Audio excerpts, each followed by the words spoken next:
ব্যাংকের টাকা মানে কি? জনগণের টাকা। যে জনগণের টাকা পরিশোধ করে না, সে তাকে নির্বাচিত করলে কি হবে, এটাই ছিল আমাদের মূল পয়েন্ট কোর্টের সামনে। যে যারা 2000 কোটি টাকা নিয়ে আজ পর্যন্ত শোধ করেনি, তাদেরকে কি আপনারা আবার পার্লামেন্টে পাঠাতে চান? এবং এটার একটা জাজমেন্ট আছে, জাজমেন্টটা হচ্ছে টাঙ্গাইলে। আগে এটা হয়েছিল আব্দুল সালাম, মেজর জেনারেল আব্দুল সালাম সাহেবের। এই মেজর জেনারেল আব্দুল সালাম সাহেবের জাজমেন্টে খুব সুন্দর করে বলে দেওয়া আছে যে court will not encourage those who are defaulter borrower. এবং এই আইনটা করার মূল উদ্দেশ্যই ঋণ খেলাফিরা যাতে পার্লামেন্টে যেতে না পারে। আপিলের ডিভিশন এটা শুনছে, আমরা তার জন্য সত্যি কৃতজ্ঞ।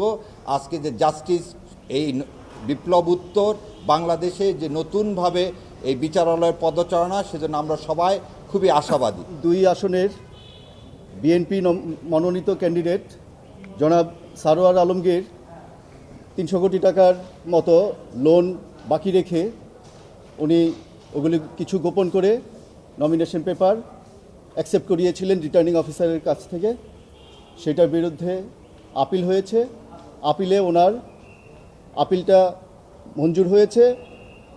আপিল করেছিলেন মোহাম্মদ নুরুল আমিন সাহেব, সেই আপিলটা মঞ্জুর হয়েছে। ওনার নমিনেশন পেপারটা ইলেকশন কমিশন বাতিল করেছিল। সেটার বিরুদ্ধে উনি হাইকোর্টে রিট পিটিশন ফাইল করে সেই অর্ডারটা, ইলেকশন কমিশনের অর্ডারটা স্থগিত নিয়েছিলেন। সেটার বিরুদ্ধে আমরা সুপ্রিম কোর্টে সিপি ফাইল করেছিলাম।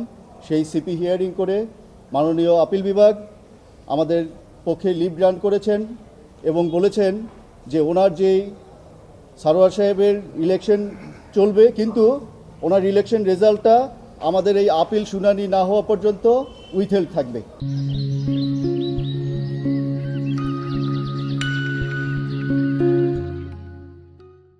পাবলিশ হবে না কোনোভাবে, ওনার ইলেকশন রেজাল্ট পাবলিশ হবে না।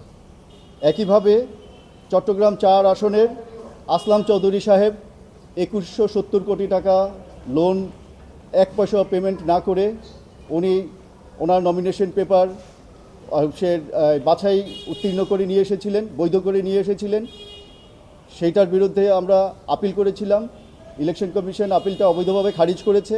সেটার বিরুদ্ধে আমরা রিট পিটিশন ফাইল করেছি। রিট পিটিশনটা কোর্ট খারিজ করেছিলেন, হাইকোর্ট ডিভিশন। সেটার বিরুদ্ধে আমরা অ্যাপিলেট ডিভিশনে আজকে সিপি মুভ করেছি। এই মামলাতেও অ্যাপিলেট ডিভিশন দিয়েছেন, লিভ গ্রান্ট করেছেন এবং বলেছেন যে ইলেকশন হবে, কিন্তু ইলেকশন রেজাল্ট উইথহেল্ড থাকবে যতদিন পর্যন্ত আপিল বিভাগের আপিল হিয়ারিং না হবে। আরেকজন ক্যান্ডিডেট আছেন শেরপুর 2 আসনের জনাব ফাহিম চৌধুরী। উনি অস্ট্রেলিয়ার সিটিজেন। উনি নমিনেশন পেপার জমা দেওয়ার 6 দিন পরে এসে ওনার সিটিজেনশিপ রিনাউন্স করেছিলেন। আমরা বলেছি এই রিনাউন্সিয়েশন অবৈধ।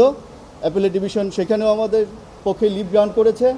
লিভ গ্রান্ট করে বলেছে যে ওনার ইলেকশন রেজাল্ট যেটা হবে সেই রেজাল্টটা ফলো করবে আমাদের আপিলের রেজাল্টকে।